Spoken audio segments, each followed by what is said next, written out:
देवरिया। सावन में भेष बदल के आइबू ये भोलेनाथ। सावन में भेष बदल के आइबू ये भोलेनाथ। 2019 में जाई बाबा धाम दर्शन दिखा दा ये भगवान। 2019 में जाई बाबा धाम दर्शन दिखा दा ये भगवान। सावन में भेष बदल के आइबू ये भोलेनाथ। सावन में भेष बदल के आइबू ये भोलेनाथ। 2019 में जाई बाबा धाम दर्शन दिखा दा ये भगवान। 2019 में जाई बाबा धाम दर्शन दिखा दा ये भगवान। 2019 में जाई बाबा धाम दर्शन दिखा दा ये भगवान।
में जाई बाबा धाम दर्शन दिखा दा ये भगवान।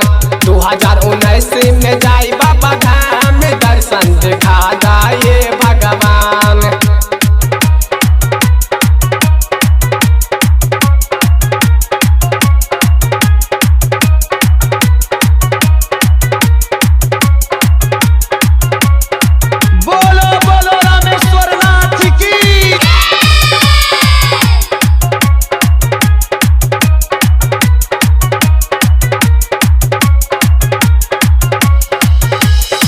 राइटर लाल सिंघनिया भइल खुशहाल हो।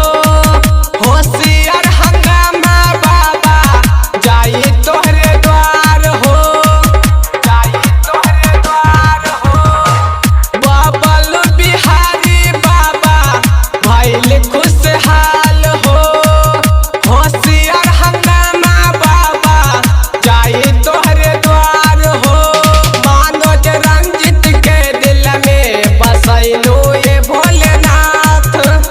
अरविंद विक्रम के दिल में बसैलो ये भोलेनाथ। 2019 में जाई बाबा धाम दर्शन दिखा दा ये भगवान। 2019 में जाई बाबा धाम दर्शन दिखा दा ये भगवान। सावन में भेष बदल के आइबू ये भोलेनाथ। सावन में भेष बदल के आइबू ये भोलेनाथ। 2019 में जाई बाबा धाम दर्शन दिखा दा ये भगवान। 2019 में जाई